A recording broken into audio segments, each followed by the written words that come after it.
Inner North London, top floor flat, all white walls, white carpet, white cat, rice paper partitions, modern art and ambition. The host's a physician, bright bloke, has his own practice, his girlfriend's an actress, an old mate of ours from home, and they're always great fun, so to dinner we've come. The fifth guest is an unknown. The hosts have just thrown us together for a favour, because this girl's just arrived from Australia and she's moved to North London and she's the sister of someone or has some connection. As we make introductions, I'm struck by her beauty. She's irrefutably fair, with dark eyes and dark hair. But as she sits, I admit I'm a little bit wary, because I notice the tip of the wing of a fairy tattooed on that popular area just above the derriere, and when she says, "I'm Sagittarian," I confess a pigeonhole starts to form, and is immediately filled with pigeon when she says her name is Storm. Conversation is initially bright and light-hearted, but it's not long before Storm gets started. "You can't know anything. Knowledge is merely opinion," she opines over her Cabernet Sauvignon vis-a-vis some unhippily empirical comment made by me. Not a good start, I think. We're only on pre-dinner drinks, and across the room my wife widens her eyes, silently begs me, "Be nice." A matrimonial warning not worth ignoring, so I resist the urge to ask Storm whether knowledge is so loose weave of a morning when deciding whether to leave her apartment by the front door or the window on her second floor. The food is delicious, and Storm, whilst avoiding all meat, happily sits and eats as the good doctor, slightly pissedly, holds court on some anachronistic aspect of medical history, when Storm suddenly insists, "But the human body is a mystery. Science just falls in a hole when it tries to explain the nature of the soul." My hostess throws me a glance. She, like my wife, knows there's a chance I'll be off on one of my rare but fun rants, but I shan't. My lips are sealed. I just want to enjoy the meal, and although Storm is starting to get my goat, I have no intention of rocking the boat. Although it's becoming a bit of a wrestle, because like her meteorological namesake, Storm has no such concerns for our vessel. Pharmaceutical companies are the enemy. They promote drug dependency at the cost of the natural remedies that are all our bodies need. They are immoral and driven by greed. Why take drugs when herbs can solve it? Why use chemicals when homeopathic solvents can resolve it? I think it's time we all return to live with natural medical alternatives. And try as I like, a small crack appears in my diplomacy dike. By definition, I begin, alternative medicine, I continue, has either not been proved to work or been proved not to work. Do you know what they call alternative medicine that's been proved to work? Medicine.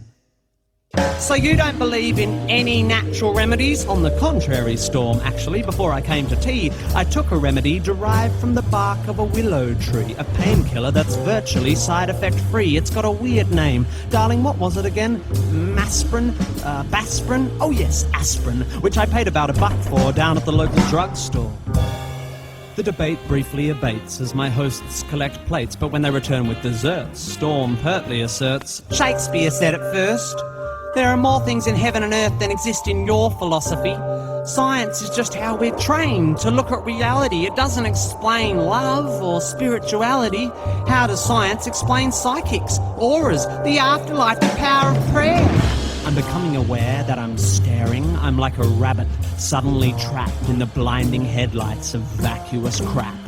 Maybe it's the Hamlet she just misquaffed, or the 5th glass of wine I just quaffed, but my diplomacy dike groans, and the arsehole held back by its stones can be held back no more. Look, Storm, sorry, I don't mean to bore you, but there's no such thing as an aura. Reading auras is like reading minds, or tea leaves, or star signs, or meridian lines. These people aren't applying a skill. They're either lying or mentally ill. Same goes for people who claim they can hear God's demands, or spiritual healers who think they've got magic hands. By the way, why do we think it's okay for people to pretend they can talk to the dead? Isn't that totally fucked in the head? Lying to some crying woman whose child has died and telling you you're in touch with the other side? I think that's fundamentally sick. Do we need to clarify here that there's no such thing as a psychic? What are we fucking to? Do we actually think that Horton heard a who? Do we still believe that Santa brings us gifts? That Michael Jackson didn't have facelifts? Are we still so stunned by circus tricks that we think the dead would want to talk to pricks like John Edward? Storm, to her credit, despite my derision, keeps firing off cliches with startling precision, like a sniper using bollocks for ammunition. You're so sure of your position, but you're just closed-minded.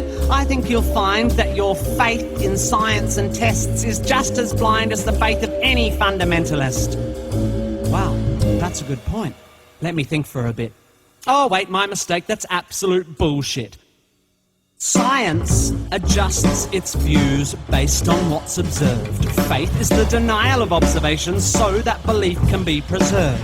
If you show me that, say, homeopathy works, then I will change my mind. I will spin on a fucking dime. I'll be as embarrassed as hell, yet I will run through the streets yelling, "It's a miracle! Take physics and bin it! Water has memory, and whilst its memory of a long-lost drop of onion juice seems infinite, it somehow forgets all the poo it's had in it. You show me that it works, and how it works, and when I've recovered from the shock, I will take a compass and carve fancy that on the side of my cock."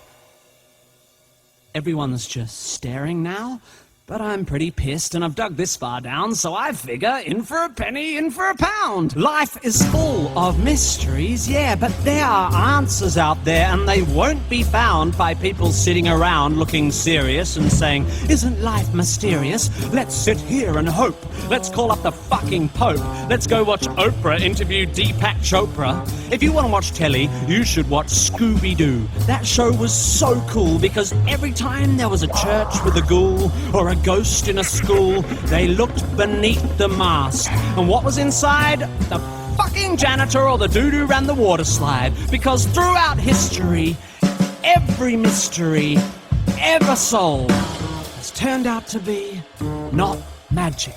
Does the idea that there might be knowledge frighten you? Does the idea that one afternoon on Wikipedia might enlighten you frighten you? Does the notion that there might not be a supernatural so blow your hippie noodle that you'd rather just stand in the fog of your inability to Google? Isn't this enough? Just this world? Just this? Beautiful, complex, wonderfully unfathomable natural world?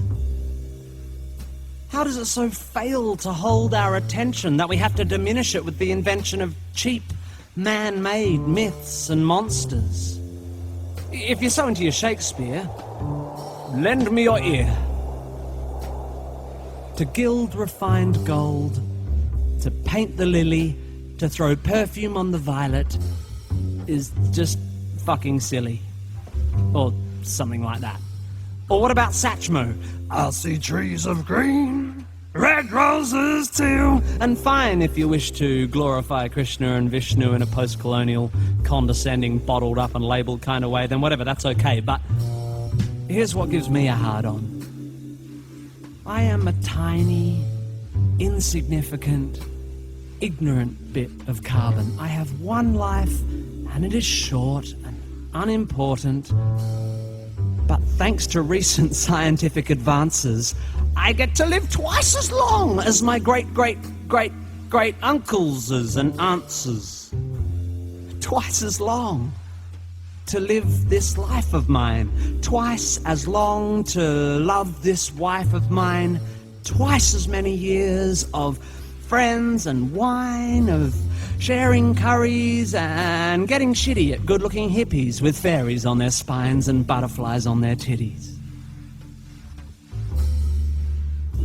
And if, perchance, I have offended, think but this and all is mended.